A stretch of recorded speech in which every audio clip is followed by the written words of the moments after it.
British હેજ fund trader Sanjay શાહને ડેનમાર્કની એક કોર્ટે 12 વર્ષની જેલની સજા ફટકારી છે. સંજય શાહને કમએક્સ ટેક્સ કેસમાં દોષિત ઠેરવવામાં આવ્યો છે અને તેના માટે તેને આ સજા ફટકારવામાં આવી છે. આ ટેક્સ ફ્રોડ દ્વારા સંજય શાહે ડેનમાર્કને $1.3 બિલિયન ચૂનો લગાવ્યો હતો. આ સજા ડેનિશ ઇતિહાસમાં ટેક્સ ફ્રોડ માટેની સૌથી લાંબી સજા પૈકીની એક છે. 2008ની નાણાકીય કટોકટી પછી ઘણા યુરોપિયન દેશોની જાહેર તિજોરીઓને અબજો ડોલરનો ચૂનો લગાવનારી આ ટ્રેડિંગ સ્કીમ્સને લઈને હાઈ પ્રોફાઇલ ટ્રાયલ ચાલી રહી હતી.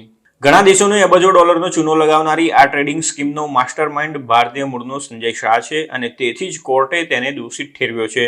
54 વર્ષીય સંજય શાહે 2012 અને 2015 દરમિયાન ડેનિશ ટ્રેઝરીમાંથી ડિવિડન્ડ ટેક્સ રિફંડમાં 9 બિલિયન ડેનિશ ક્રાઉન એટલે કે અંદાજિત $1.27 બિલિયન છેતરપિંડી કરી હતી. જોકે સંજય શાહે પોતાના પર લાગેલા આરોપોને ફગાવી દીધા હતા. સંજય શાહે પોતે કંઈ ખોટું કર્યું હોવાની વાતને પણ નકારી કાઢી હતી. એટલું જ નહીં, તેણે એવી દલીલ કરી હતી કે તેણે ફક્ત લીગલ લૂપહોલનો જ ઉપયોગ કર્યો હતો.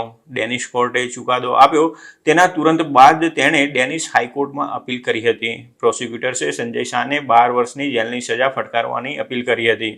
ચુકાદા પહેલા ડેનિશ બ્રોડકાસ્ટર TV2 સાથેના ઇન્ટરવ્યુમાં સંજય શાહે પોતાને લોભી ગણાવ્યો હતો અને કહ્યું હતું કે તેની ટ્રેડિંગ સ્કીમ સ્પેસ ઇન્વેડર્સ ગેમ રમવા જેવી હતી, જ્યાં તે પોતાનો જ અગાઉનો હાઈ સ્કોર તોડવા ઈચ્છતો હતો.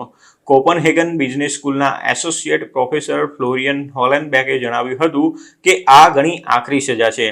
આ ચુકાદો વિશ્વભરની ટેક્સ ઓથોરિટીઝ અને પ્રોસિક્યુટર્સને સંકેત આપે છે કે કરચોરીને સહેજપણે ચલાવી લેવી જોઈએ નહીં. સંજય શાહને લંડનમાં એક અલગ £1.44 બિલિયન એટલે કે અંદાજિત $1.83 બિલિયન સિવિલ ટ્રેડ ફ્રોડનો કેસનો પણ સામનો કરવો પડી રહ્યો છે, જે ડેનિશ ટેક્સ ઓથોરિટી દ્વારા દાખલ કરવામાં આવ્યો છે.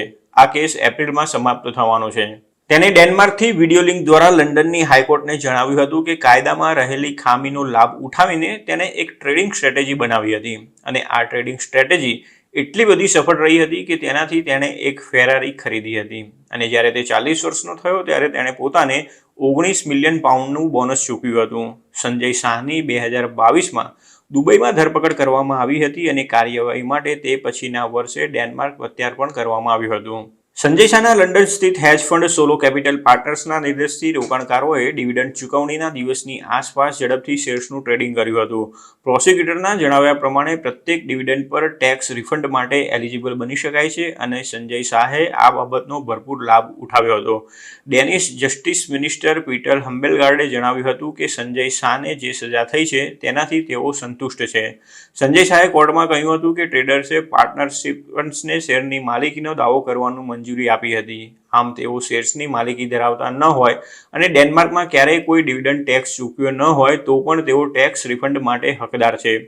આ રીતે સંજય શાહે ડેનમાર્કને અબજો ડોલરનો ચૂનો લગાવ્યો હતો અને હવે તેને જેલ જવાનો વારો આવ્યો છે.